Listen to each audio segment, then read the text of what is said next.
A unção era tanta em torno dele, quase caí. Sem mencionar que escorreguei, mas mesmo assim. Que bom vê-los. O Eric e a Candice mandam seu amor. Eles estão na Vineyard em Anaheim. O Bill não mandou seu amor. Estou brincando. Acho que ele está na Pensilvânia. Estou te dizendo. Estou com você, estou comprometido com você. Quero que saiba que eu estou comprometido com você. Os outros não estão aqui, mas eu estou aqui por você. Claro, não estou aqui por um mês, mas estou aqui por você. Eu também te amo. Ryan, vem aqui. Queremos fazer uma atualização sobre a Escola de Tecnologia da Bethel. Estamos nos divertindo muito. Quantos sabem que nós temos uma escola de tecnologia? É por isso que é chamada Escola de Tecnologia da Bethel. Não chamamos de Escola de Tecnologia Sobrenatural da Bethel, para que algumas empresas pudessem contratar os nossos alunos. Mas vivemos na era da informação. E na era da informação, se não está influenciando nos portais da informação, você não está influenciando o mundo. Eu tive essa visão cerca de 2 semanas atrás, acho que foi. Estava pensando sobre Sansão. E como Sansão tomou os portões da cidade, os arrancou das suas fundações e os carregava. E digo, isso é o que vamos fazer? Devemos tomar os portões do nosso país. Vamos. Sinto que o Senhor vai nos dar uma unção de Sansão.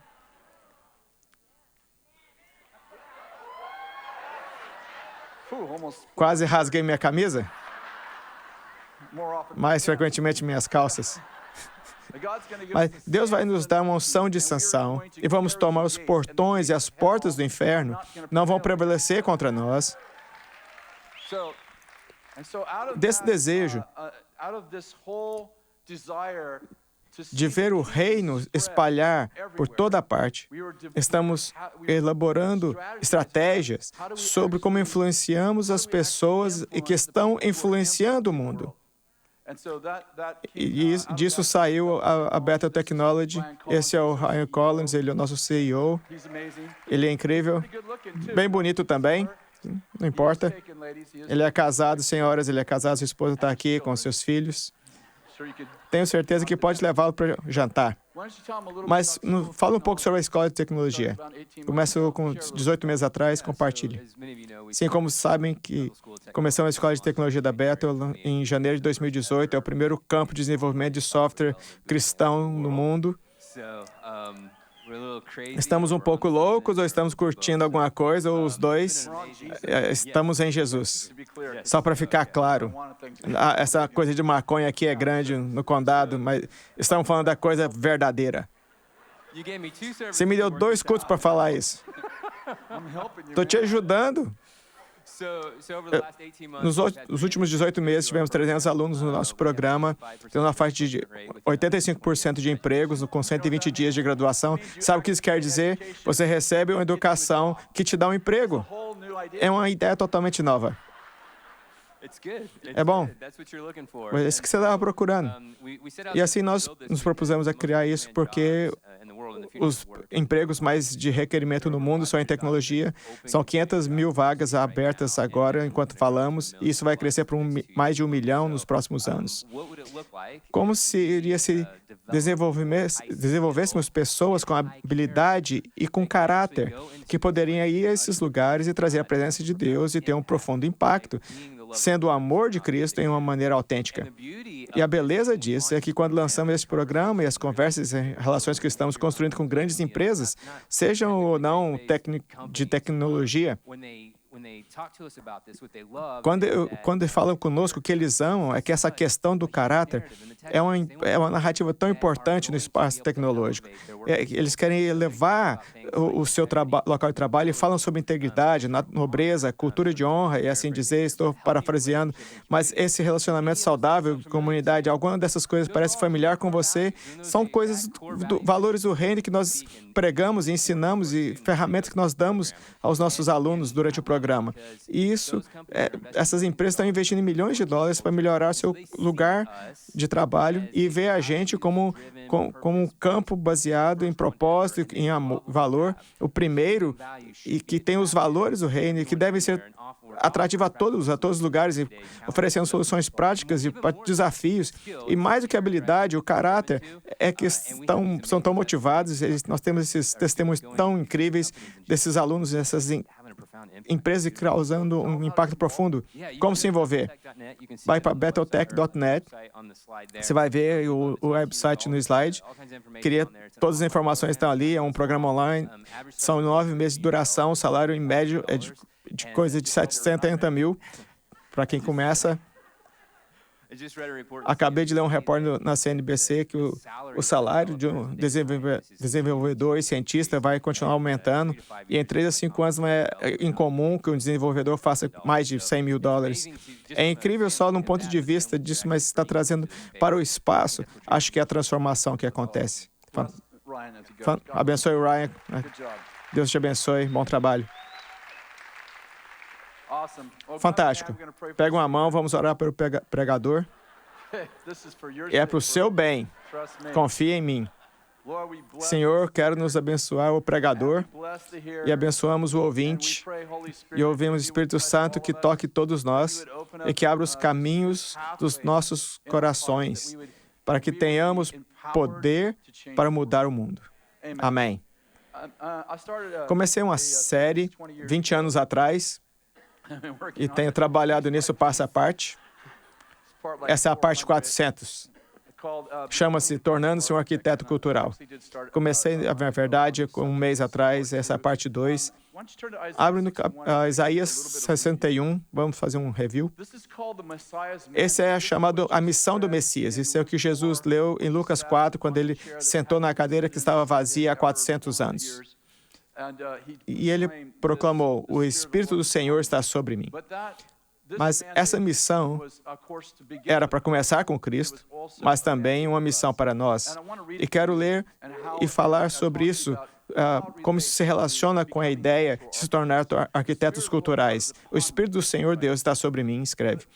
O Espírito do Senhor Deus está sobre mim porque o Senhor me ungiu para pregar boas novas aos mansos. Enviou-me a restaurar os contritos de coração, a proclamar liberdade aos cativos, a abertura de prisão aos presos, a apregoar o inaceitável do Senhor, o dia da vingança nosso Deus, a ordenar acerca dos tristes em Sião, que lhes dê glória em vez de cinza, óleo de gozo em vez de tristeza, veste de louvor em vez de espírito angustiado, a fim que se chamem árvores de justiça, plantação do Senhor, para que seja glorificado. Por 3 versículos, temos o Espírito Santo nas pessoas para fazer elas bem, para fazer as pessoas que estavam quebradas, cativas, abaladas. A palavra contrito de coração é a palavra abalado mentalmente. O Espírito Santo está sobre nós para curar a mente das pessoas, seus corações, liberá-las. Pessoas que não têm energia, esse espírito de fadiga, vou te dar um manto de louvor em vez de espírito angustiado. E o Senhor está em nós para libertar cativos, libertar prisioneiros e curar corações e curar mentes. Mas olha o que o versículo 4 diz. Aqui diz: e edificarão os lugares antigamente assolados e restaurarão os anteriormente destruídos e renovarão as cidades assoladas, destruídas de geração em geração. Meu ponto é esse. Quem são eles? E eles edificarão lugares assolados. Proponho que essas são as pessoas que estavam quebradas, pessoas que eram cativas, que tinham fadiga crônica, que estavam mentalmente doentes. Quando Deus os cura, Ele os envia de volta. Você está curado, torne-se um curador. Você foi restaurado, torne-se um restaurador. Você foi liberto, torne-se um libertador. E Deus toma essas pessoas que umas vezes estavam quebradas e os faz transformadores de cidade e fazem arquitetos culturais. Te ungi agora vá. Agora que você está curado, saia e mude a cultura em direção ao reino. Isso é o que acontece, o que nós estamos fazendo aqui. Contei minha história várias vezes, me canso de contar, mas é uma boa base para o que faço. Fui atormentado por 3 anos e escrevi um livro sobre isso. Se você passar um momento difícil, escreva um livro sobre isso. É melhor ser miserável e rico do que miserável e pobre. Pelo menos você pode ir comprar. Se um ladrão entrou na sua casa e a polícia finalmente o capturou, O dano que eles causaram na casa ainda está lá. Ainda tem que voltar e restaurar a casa. Passei muitos anos depois que fui liberto, onde o Senhor me pôs me restaurando. Tinha a ver mais com a minha identidade, confiança em Deus. Gastei muitos anos. Sinto que estamos todos em processo. O Senhor está cada vez mais profundo, revelando o seu caráter e natureza em nós. Mas 1 ano e meio depois daquela temporada, Kathy e eu fizemos esse acordo que quando chegasse em casa do trabalho, trabalhava 10 horas por dia, era um trabalho muito estressante, é claro. As crianças tinham três crianças na época.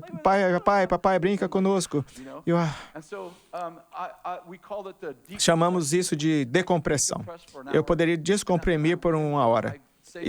Eu diria oi para as crianças, amava, e depois ia tomar um banho por 1 hora e ler minha Bíblia, orar, e depois daquela hora as crianças eram meio pro resto da noite. Fizemos isso por anos e anos e anos. Ia lá e lia minha Bíblia. Sabe o que acontece quando o vapor toca as páginas e você sublinha? É como as mulheres quando são tocadas pelo Espírito Santo e o seu rímel borra. Minhas 3 primeiras Bíblias têm o rímel borrado, o suor do Espírito Santo, da banheira, o vapor do banheiro. Fiz isso, sei lá, por 15 anos, ainda faço, não todas as noites, mas ainda deito na minha banheira e oro. Gosto de estar lá e pensar. Um dia eu estava fazendo isso, cerca de 1 ano e meio depois que meu colapso nervoso, e o Senhor passou pela parede. E eu vi com os meus olhos. A propósito, conto essa história várias vezes, mas só aconteceu 2 vezes.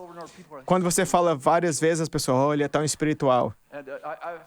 Eu vi um anjo uma vez na minha vida, mas digo isso repetidamente. Tipo, estou numa dieta de anjo agora, tem 15 anos que não vejo um anjo. E as pessoas pensam que você é espiritual quando você fala repetidamente. O Senhor entrou pela porta, nem percebeu isso, mas mesmo assim. O primeiro culto ficou tipo, está faltando anjos para eles também. Estando na minha banheira, o Senhor passa pela parede, ele começa a falar comigo, e ele fala sobre o meu futuro. Compartilhei essa história várias vezes. E ele diz que coisas tão incríveis que eu não disse a ninguém, nem falei para minha esposa por 1 ano. Porque sabe quando está no meio que quebrado, e o Senhor lhe dá essa grande visão, você fica tipo, as pessoas vão dizer, isso não é você, isso não foi o Senhor. Eu estava tão preocupado que alguém iria estourar minha bolha. Guardei para mim mesmo. Mas quando o Senhor falou comigo, ele disse, te chamei para ser um profeta para as nações. E disse, você vai falar com presidentes e primeiros ministros e reis e prefeitos e governadores e vai colocar o reino no governo e moldar a história das nações. Isso foi só uma das coisas que ele me disse. Eu estava, obviamente, em estado de choque, tentando descobrir quem eu sou, e o encontro durou quase meia hora. E o Senhor se virou para mim, e ele parou e voltou, e ele andou até mim e olhou para mim, quando é aquelas coisas que você nunca esquece. Eu olhei nos seus olhos e pude ver o mundo nos seus olhos. E ele apontou para mim, e com a expressão severa disse, e a história nos dirá se você creu em mim. A história nos dirá se creu em mim. 20 anos se passaram, imaginei, com certeza o presidente Reagan vai me ligar. Eu tinha o telefone perto de mim, e se o número não reconhecer o número, é para mim. Nada aconteceu, 20 anos. Nunca tive outra palavra de ninguém mais sobre ser um profeta, qualquer coisa. Ninguém nunca disse que ia influenciar sobre o governo. 20 anos se passaram. Vim para Bethel, nada aconteceu, mas nós fomos apresentados no primeiro dia na Bethel. O Bill trouxe a Kathy e eu aqui e disse, esse é o Chris Vallotton, conheci ele por 20 anos, ele é um profeta. Primeira vez, eu nem sabia que ele pensava isso. Sou? Não sou mais uma organização sem profeta?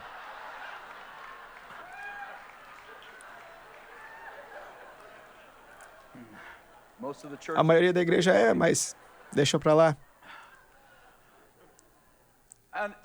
Sabe, tudo mudou, porque a Bíblia diz, um profeta tem honra, exceto na sua casa natal, cidade natal. Essa não era a minha cidade natal, então foi muito diferente. As pessoas dizem, você é um profeta? Sim, eu sou. Fui ungido na banheira. Finalmente viu isso. Nunca contei isso até mais tarde. Estou, ok, Deus. Alguém com autoridade me chamou de profeta. A propósito, foi bem engraçado, não contei isso no outro culto, mas a equipe começou a entrar no meu escritório, estava no meu escritório, e confessar os seus pecados. Tipo, eu sou um profeta, não o Papa. Sinceramente, eles dizem, quero que você saiba que lutei com pornografia, mas deixei há 3 dias atrás. Na primeira vez pensei, tudo bem, seja curado, está bem. Aconteceu 10 vezes em 2 semanas, estava dizendo a Catherine, isso é estranho. Finalmente eu digo, gente, para, eu sei que pode ver o meu pecado, eu estou lidando com o meu, está tudo bem. Mas nada aconteceu sobre as nações, prefeitos, governadores, primeiros ministros, nada disso aconteceu. E essa senhora, acho que passou uns 2 anos, estava na parte de trás da igreja. Essa senhora mais velha, muito velha, 50 anos. Estou tentando conectar com os millennials que estão ouvindo. Ela vem até mim, estou nervosa, sinto que devo te dar essa palavra, me desculpe, mas estou tão nervosa. O que é? Tive um sonho ontem com você estava na Casa Branca e estava ensinando o presidente os caminhos do reino. É a primeira vez que alguém reconheceu que eu teria alguma influência. E deve ter tido 15 ou 16 vezes naquele ano, pessoas diriam, ontem à noite eu vi que você estava com o primeiro-ministro, te vi na Casa Branca, e as pessoas sonhavam isso repetidas vezes. E comecei a perceber que Deus está falando comigo, mas entre a promessa e o palácio está o processo. Tem que esperar pelo processo. E comecei a perceber que quando Deus começou a abrir a porta, nos encontramos com pessoas diferentes. Me encontrei com 19 congressistas na semana passada, mas quando Deus começou a abrir a porta, percebi, isso não é para mim, isso é para nós. Isso não é uma pessoa vai influenciar as nações, somos todos chamados a influenciar as nações. Posso ser um dos líderes em fazer isso, mas sabem, isso significa que há outras pessoas seguindo a fazer o mesmo. Quero falar hoje sobre se tornar um arquiteto cultural. Se vá para Efésios capítulo 6, verso 10, quero falar um pouco sobre uma guerra. Uma guerra sobre quem vai moldar a mentalidade das massas e, portanto, formar a cultura. Quero dizer mais uma vez, há uma grande guerra de quem vai moldar a mentalidade das massas e, portanto, formar a cultura. Efésios 6:10, finalmente, fortaleça-nos no Senhor e no seu poder. Vista toda a armadura de Deus para poder ficar firmes contra as ciladas do diabo, pois a nossa luta, todo mundo diga luta, não é contra pessoas, mas contra poderes, todos digam poderes, e autoridades, todos digam autoridades, contra os dominadores deste mundo de trevas, contra as forças espirituais, do mal nas regiões celestiais. Por isso, vistam toda a armadura de Deus para que possa resistir no dia mau e permanecer inabaláveis depois de ter feito tudo. Essa é uma passagem interessante, porque se lê o livro de Efésios, Paulo fala por 5 capítulos como são vencedores. Já recebemos todas as bênçãos espirituais, em Efésios 1, em lugares celestiais. Todas as bênçãos espirituais nos lugares celestiais já nos foram dadas. Capítulo 2 diz, fomos ressuscitados e sentados em lugares celestiais com Cristo, muito acima de todos os principados e potestades de todo o nome. Capítulo 3 diz que temos a multiforme sabedoria de Deus e será exibida aos principados e potestades, e Deus vai ensinar a sua sabedoria através do seu povo aos principados e potestades. Capítulo 4 diz, ele ungiu os apóstolos e profetas, evangelistas, pastores e mestres para equipar os santos para o trabalho de mudar o mundo. Capítulo 5 diz, ele nos ungiu e se tornou nosso marido para uma noiva. No capítulo 6 ele diz, mas vamos lutar. Proponho que a luta não é contra os demônios, como eu ouço pessoas comumente ensinarem. Paulo não está dizendo, estou lutando contra os demônios. Ele está dizendo, sou um transformador do mundo e estou lutando estou em uma guerra contra uma força mundial das trevas. Quantos sabem, os transformadores do mundo não estão lidando com demônios, estão lidando com principados. Existem principados e ele dá nome de 4, pelo menos. Acho que tem mais, mas ele dá 4 nomes aqui. E ele diz, esses principados, estamos guerreando contra esses principados. E no capítulo 2 diz que estávamos sob o domínio do príncipe do poder do ar, que ainda está trabalhando os filhos da desobediência. Em outras palavras, as pessoas não estão pensando por si mesmas. Sabe o que um espírito familiar é? É um espírito maligno que é tão comum para você que você nem sabe o que ele está pensando por você. E Paulo diz, há um espírito que está trabalhando na sociedade e está tentando ser o arquiteto cultural do mundo. Esse primeiro é interessante. Ele diz, nossa luta não é contra pessoas, verso 12, mas é contra as autoridades. Algumas suas Bíblias dizem principados, eles vão chamar o primeiro principado. A palavra, na verdade, aqui é origem. Em outras palavras, diz, a nossa luta não é contra carne e sangue, mas contra a origem. Ele chama esse espírito de origem. Você está pensando, o que isso significa? Sabe quando Jesus expulsou o espírito surdo e mudo, e de repente o menino podia falar e ouvir? Por que ele chamou o espírito surdo e mudo? Porque os espíritos malignos são nomeados após a influência que eles têm sobre os seres humanos. Damos nome de João, Jane, Maria. Gostamos do nome. Mas o nome significa algo no reino espiritual. Quando esse espírito, que se chama de origem, está determinando qual a sua atribuição contra o planeta. Está redefinindo as origens. Deixa eu te dar um exemplo. A mesma palavra origem, Paulo escreve em Filipenses 4,15. Vós mesmos sabeis, Filipenses, que na minha primeira pregação, primeira pregação em Filipenses, Paulo diz, a primeira pregação que eu fiz aí, essa palavra, primeira pregação, na verdade, é origem. É a mesma palavra grega, origem. Okay. O que significa? O que você está tentando dizer? Estou tentando dizer que Paulo está dizendo, quando lançava as fundações, as origens, estava lhe dando as fundações do reino, mas existe um espírito maligno que também está tentando redefinir a origem. Deixa eu te dar um exemplo. Esse espírito que é de origem diz, você foi feito à imagem de Deus ou é um macaco evoluído? Qual que é o problema da evolução? Bem, o problema é que deixa de ser um filho ou filha e te faz um macaco inteligente. Sabe por quê? Porque a origem não quer que acredite que Deus é seu pai. Ela diz, isso é uma criança ou é um feto? Isso é só um feto. Parece como um bebê no ultrassom. E sim, podemos pegar os órgãos e enviá-los e vendê-los, mas não é um bebê. É um feto. Isso é você mesmo, menino. Talvez seja uma garota. Sim, você tem um pênis. Sim, seu DNA diz, podemos fazer um teste de DNA e dizer, é um menino. Mas talvez seja uma menina. Deve se casar com o sexo oposto? Por que não pode escolher com qual sexo você quer casar? Essas todas são os trabalhos do origem.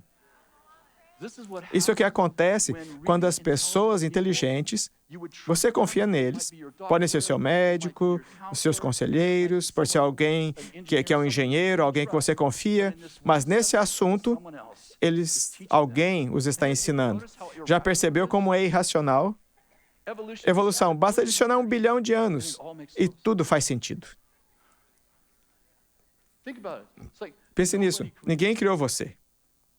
Só aconteceu. Como isso que aconteceu? 1 bilhão de anos.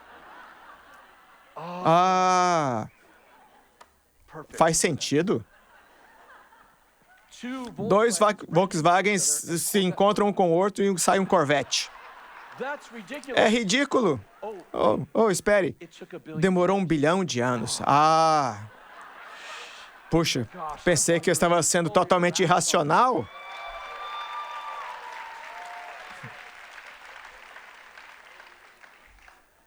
2 Coríntios 10:3 diz: embora vivamos como homens, não lutamos segundo os padrões humanos, mas as armas que lutamos não são humanas, mas são poderosas em Deus para destruir fortalezas. Está comigo? Minha Bíblia diz fortalezas. Eles são poderosos para destruir fortalezas. Quais os nomes das fortalezas? Argumentos, especulações e pretensões. Sabe o que é uma especulação? É um e se. E se Deus falou, Deus disse que se comer dessa árvore morrerá? Oh, não, você não vai morrer, você será como Deus. É realmente filho de Deus? Não. Costumava ser um macaco? Ele tem até cabelo nas suas costas. Você lembra? Você nem pode ver uma banana sem comê-la. Estava tentando ser engraçado.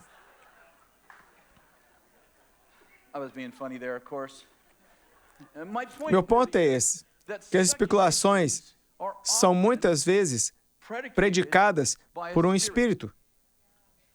Já aconteceu de sua esposa chegar em casa tarde, ou ela está atrasada e você pensa, algo está errado, já ficou com tanto medo, fica com medo e o medo é como estar bêbado. Começa a inventar histórias. Talvez alienígenas a levaram. E ela finalmente chega em casa 2 horas mais tarde. Onde você estava? Liguei para o departamento de OVNIs para ver se você tinha sido sugada por uma nave espacial. Ela disse, lembre-se que eu falei que ia fazer compra depois do trabalho. Me manda um lembrete. Não me deixe só lembrar dessas coisas. Já notou que quase todas as nossas especulações, só estou sendo engraçado, claro, quase todas as nossas especulações são negativas. Sabe por quê? Porque você não está pensando por você mesmo.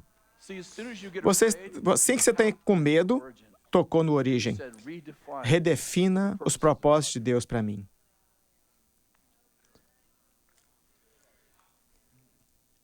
Romanos 8:37 diz, em todas essas coisas são mais que vencedores. Sabe que você não pode vencer onde não luta? Você é mais que vencedor. Isso não diria que nasceu para a batalha? Notou que não disse, é mais do que consolador. Diz que o Espírito Santo é o consolador. Por que ele é um consolador e eu sou um vencedor? Preciso de um consolador porque estou sempre na batalha.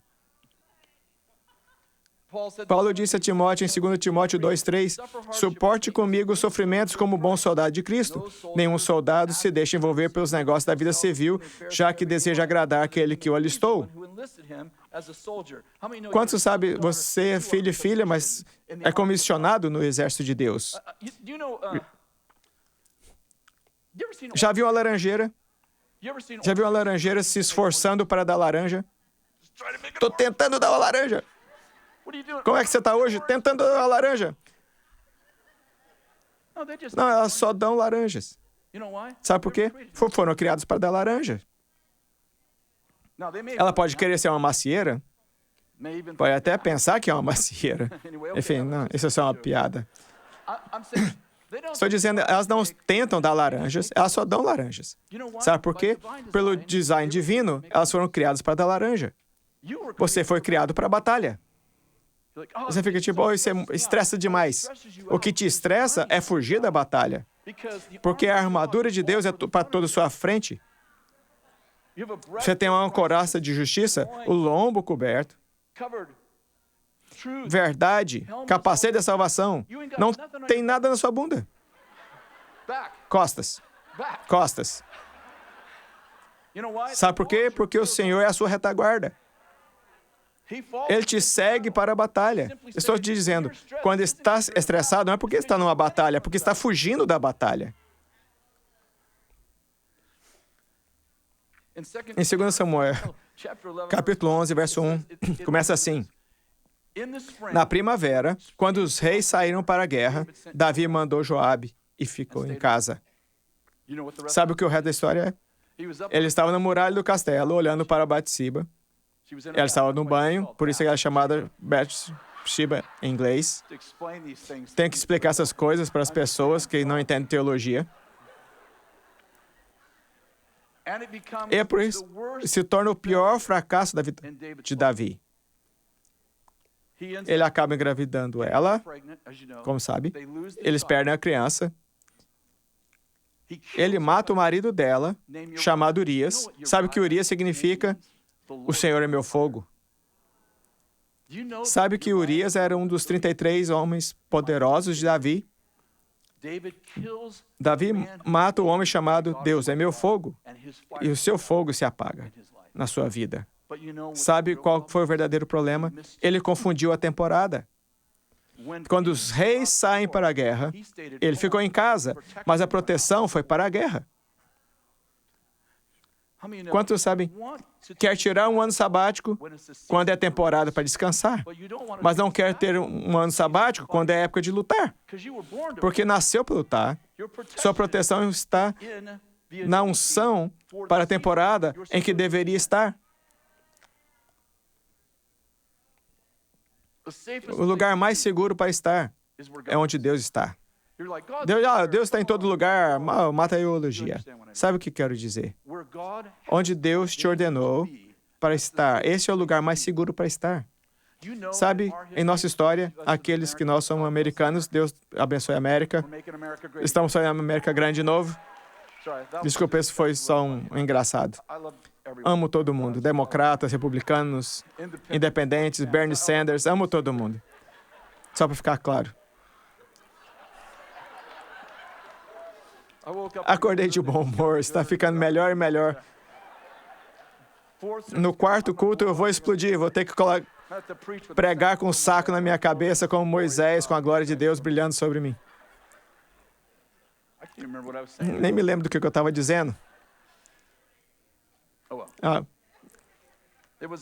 Foi bom. Sei o que eu estava dizendo. Sabe que George Washington, o fundador do nosso país, ele nunca foi ferido em batalha? Sabe que 2 vezes ele saiu, voltou com buracos de balas no seu casaco, na frente e atrás, e nunca ferido. Na Guerra Índio-Americana, não deveria ter falado disso. Os nativos americanos disseram de Washington, ele deve ser um espírito, porque ele não pode ser morto. Essa é uma história verdadeira, dê uma olhada.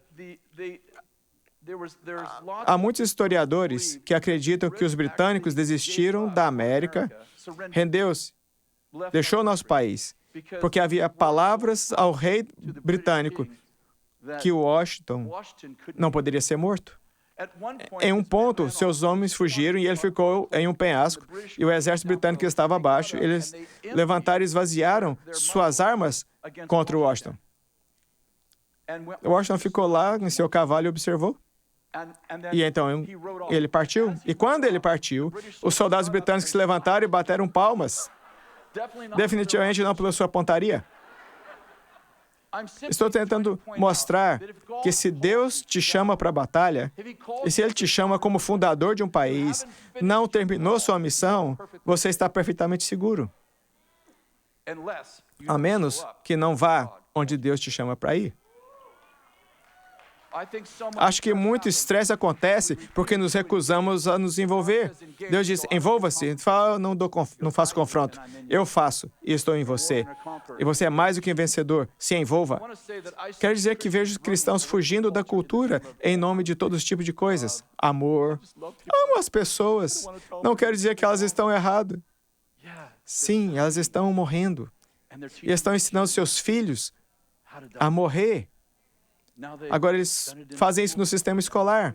Agora todos os seus filhos têm que passar. Isso é como morrer. Aqui são 20 maneiras de morrer. E você fica, não quero. Não quero que ninguém escreva algo ruim de mim no Facebook. O que eu vou fazer se protestarem contra a minha casa? Você vai estar em chamas. Nasceu para isso. Isso vai te fazer vivo. Agora, se sair como um idiota, e Deus não te disse para fazer, será estressante. Vai com suas próprias forças e fica, eu sei o que eu vou fazer, eu vou mostrar como eu estou bravo. Você é totalmente estressado. Mas se Deus te mandou, se Deus diz, faz assim. Se Deus diz, começa uma empresa de tecnologia e deixa o fermento entrar pelos portões da informação. Então faça. Ou e se algo der errado? E se não acontecer? E se eu morrer? Todos vão morrer. Se eu disser fique em pé se é terminal, todos deveriam ficar de pé, todos vão morrer. A questão é, você vai viver? Sabe, se passar seus dias tentando salvar sua vida, nunca viverá. Não siga em títulos, siga em coragem. Má interpretação do coração valente. Ok, tem mais alguns minutos. Quero falar um pouco sobre essa coisa de moldar a cultura. Sabe que cada um de nós vai dar conta da nossa vida? Existe um dia de julgamento. Chama-se grande e terrível. Grande se estiver do lado certo, terrível se não estiver. Ficarei diante de Deus sozinho, na frente de Deus, e Deus me levará através da minha vida. Eu não poderia dizer, a Kathy me fez fazer aquilo, eu já tive um mau pai. Vou ter que dar conta do que fiz, não pelo que as pessoas fizeram contra mim. Entendo isso. Isso parece totalmente normal e racional para mim. Mas outro julgamento que ignorei minha vida toda, até 2 meses atrás. Comecei a ler e fiquei tipo, isso não faz sentido? Quero te ler. Mateus 25, tenho certeza que já leu antes. Para mim é uma daquelas lombadas. Já leu as escrituras e não sei o que isso significa, nem vou parar. É uma dessas. E diz assim, mas quando o Filho do Homem vier, verso 31, em sua glória, com os seus anjos, assentar-se-á no seu trono de glória celestial, todas as nações serão reunidas diante dele, e ele separará uma das outras, como o pastor separa as ovelhas dos bodes. E colocará as ovelhas à sua direita e os bodes à sua esquerda. Então o rei dirá aos que estiverem à sua direita, venham, benditos de meu Pai, recebam com a herança do reino que lhe foi preparado desde a criação do mundo, pois eu tive fome e vocês me deram... Eu tive sede, eu tive fome e me deram de comer, tive sede e me deram de beber. E dirá aquele à sua esquerda o oposto. E dirá, aparte de mim, nunca te conheci. E diz, malditos, apartem-se de mim pelo fogo eterno, preparado para o diabo e seus anjos. Pois eu tive fome e vocês não me deram nada para comer, tive sede e não me deram nada para beber. E assim segue. Estou tentando fazer... Percebeu que é um julgamento pessoal, mas também um julgamento corporativo? Tipo, vou ser julgado com um grupo de outras pessoas. Penso, como faz isso? E se eu sou uma ovelha, estiver uma nação de bodes? Já notou isso? Isso não parece justo? Eu morri na nação errada. Vamos ver, vou ser julgado na nação que eu nasci ou na qual eu morri? Você está me olhando, tipo... Estava pedindo ao Senhor sobre isso por meses e sinto que o Espírito Santo destacou isso. Ouvi o Senhor dizer para mim, não pode haver julgamento corporativo sem responsabilidade coletiva. Deus não me responsabilizaria por algo que Ele não me equipou para influenciar. E, portanto, somos responsáveis pelas mentalidades das nações, como somos chamados a influenciar a maneira como pensam. O que eu vejo é isso. Você lê o Velho Testamento e diz, houve um rei perverso e todo Israel foi após Baal. E não diz que eles fingiram, diz que eles fizeram. E quando eles têm um rei justo, diz, todo Israel serviu ao Senhor. Estou fazendo algum sentido? Estou dizendo, uma pessoa serviu a Deus, infectou e afetou a maneira como a nação inteira pensava. A nação inteira serviu ao Senhor por causa de um cara que tinha um relacionamento com Deus. Outro cara teve um relacionamento com o espírito demoníaco e toda a nação serve ao espírito demoníaco. E eles iriam viver entre servir a Deus e servir a Baal. Quase sempre foi baseado em quem estava liderando. O que vejo é isso. A razão pela qual Deus julga as pessoas coletivamente é porque pensamos coletivamente. Chamada mentalidade ou cultura. É o que estou querendo dizer aqui. Deus julga a cultura coletivamente porque temos a responsabilidade de influenciar a cultura coletivamente. Bem, eu sou uma ovelha, mas estou numa nação de bodes. Por que eu coloquei uma ovelha na nação de bodes? Coloquei uma ovelha numa nação de bodes para julgar a ovelha ou para mudar os bodes? Eu só sou uma pessoa. Deus só está procurando por uma pessoa. Deus é o presidente dos presidentes, Ele é o rei dos reis. Ele nem foi votado. Velho Testamento. Velho Testamento, e não tinha o Espírito Santo nas pessoas, não nasceram de novo, entendeu a ideia? Definitivamente não tinha a vantagem que temos. O maior do Velho Testamento foi João Batista, o menor do reino é maior que João. Estou dizendo que você tem uma vantagem sobre qualquer um no Velho Testamento, certo? Daniel, Mesaque, Abednego, quem que eu esqueci? Shadraque. 4 caras são levados cativos, prisioneiros de guerra, na verdade todas as suas famílias. Nabucodonosor destrói Israel, derruba o templo e leva todas as pessoas cativas, incluindo esses 4 meninos. O que aconteceu? Em 70 anos, eles transformaram 2 nações más, Babilônia e Pérsia. Como eles fizeram? 4 caras servem ao Senhor e mudam uma nação. Babilônia, que para o livro de Apocalipse é um sinal de um reino demoníaco, eles servem ao Senhor sob Daniel. Sabia? Ele era um escravo. E não tinha o Espírito Santo. É como eu não sou um rei. Nem ele era um prisioneiro. Isso. Lembre-se, ele viveu por 4 reis. Quando os persas conquistaram os babilônios, Daniel ainda estava lá, 70 anos, certo? E o último rei que ele influenciou foi chamado Ciro. Sabe que as Nações Unidas têm um documento de direitos civis que eles usam para determinar os direitos das pessoas? Sabe quem escreveu esse documento? Ciro. Quem influenciou esse documento? Daniel. Sabe que a influência de Daniel ainda está indo pelas nações hoje? Por quê? Um homem que tinha um relacionamento com Deus. Estou simplesmente dizendo que a razão pela qual Deus nos julga coletivamente é porque temos responsabilidade coletiva. Se estou em um reino maligno, não precisa estar sob esse espírito, porque eu estou sentado nos lugares celestiais com Cristo. Quantos entendem que há principados e poderes em lugares celestiais, mas eles estão no 2º céu?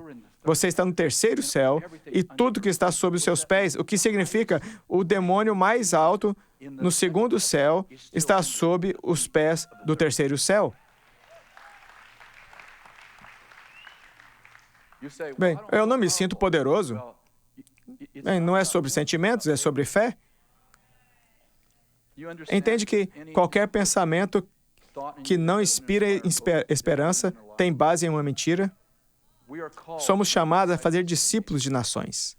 Paulo disse em 1 Coríntios 3:10, 1 Coríntios 3:10, ele diz: conforme a graça de Deus que me foi concedida, eu, como sábio construtor, lancei o alicerce. A palavra sábio construtor é uma palavra no grego. É a palavra arquitecton. Sabe que a palavra vem de arquitecton? Arquiteto. Paulo disse, eu sou um arquiteto e estou lançando uma fundação. Quantos sabem? Origem é lançando uma fundação, está lançando uma fundação, mas estamos lançando uma fundação. Não estamos lutando, indo contra um grupo de pessoas, estamos guerreando contra o espírito que está infectando um grupo de pessoas. Está me entendendo? Ok. Quero terminar. Quantos sabem vocês são a luz do mundo? De fato, no primeiro culto, quantos sabem que são a luz do mundo? O mundo vai ficar cada vez mais escuro e a igreja vai ficar mais e mais brilhante. Posso ter um amém? Todo mundo disse amém, se você falou amém para coisa errada. Não somos a luz da igreja, mas a luz do mundo. Se o mundo está ficando cada vez mais escuro, enquanto a igreja fica mais brilhante, quantos sabem que a luz está no lugar errado? Jesus nunca disse, você é a luz da igreja. Ele disse, ninguém acende uma lâmpada e coloca debaixo de um cesto. E ele diz, é uma cidade sobre um monte que não pode ser escondida. O ponto é, te coloca em um lugar alto para que possa iluminar o mundo. Quantos sabem, se a igreja está ficando mais e mais brilhante enquanto o mundo está ficando mais e mais escuro, alguém está cobrindo a luz.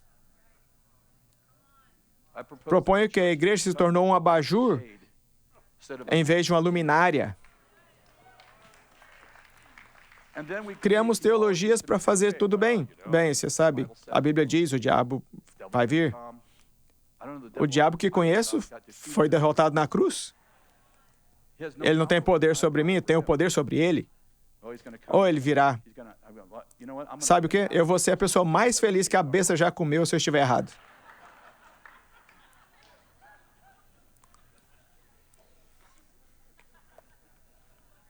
Vou ter que pular todo o resto que eu ia dizer. Quero tomar alguns minutos para ler um artigo que saiu no San Francisco Chronicle.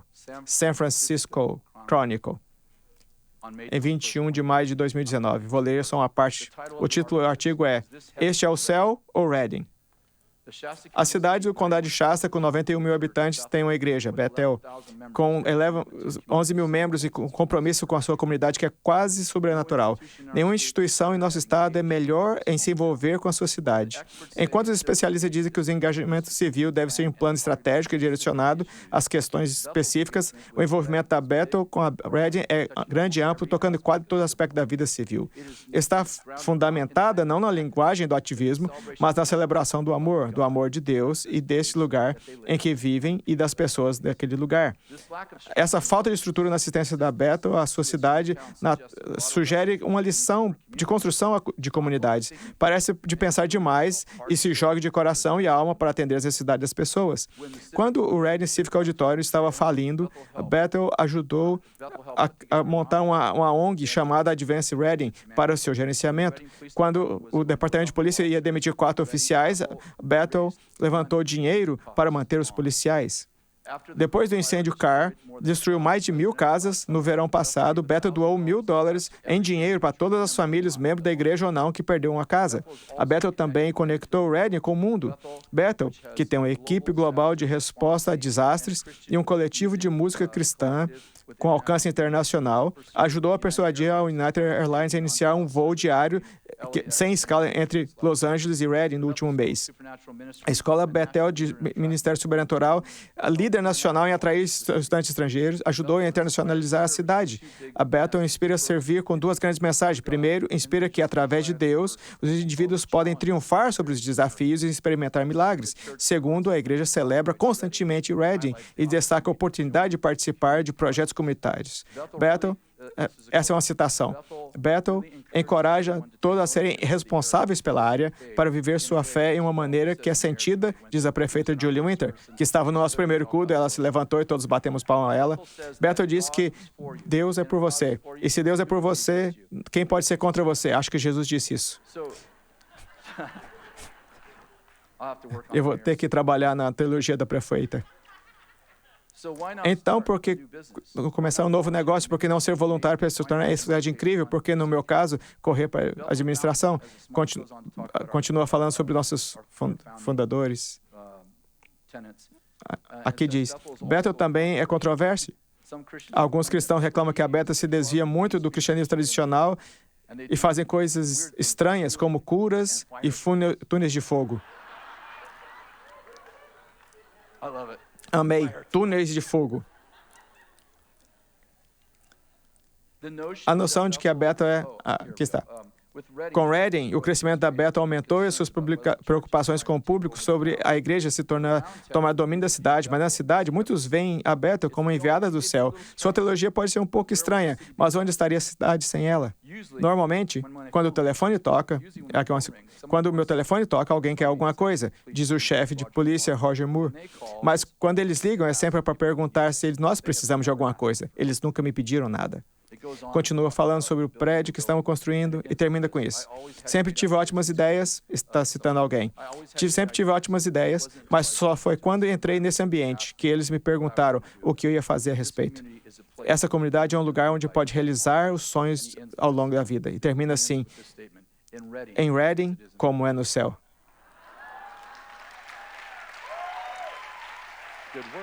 Boa palavra? Por que você não fica de pé?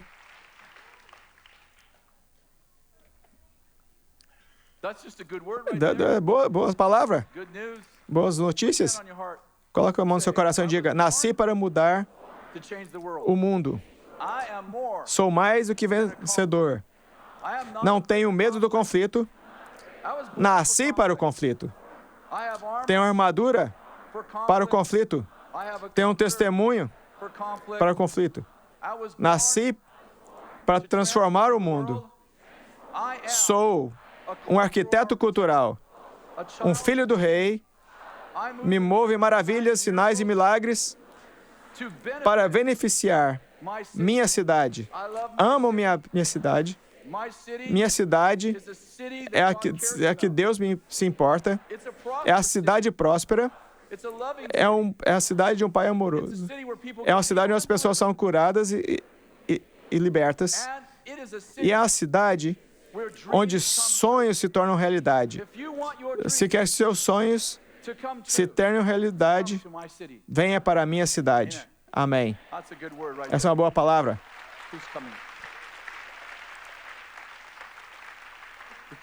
Antes que alguém saia, você pode estar aqui e não conhecer Jesus, e nós gostaríamos que você conhecesse Jesus.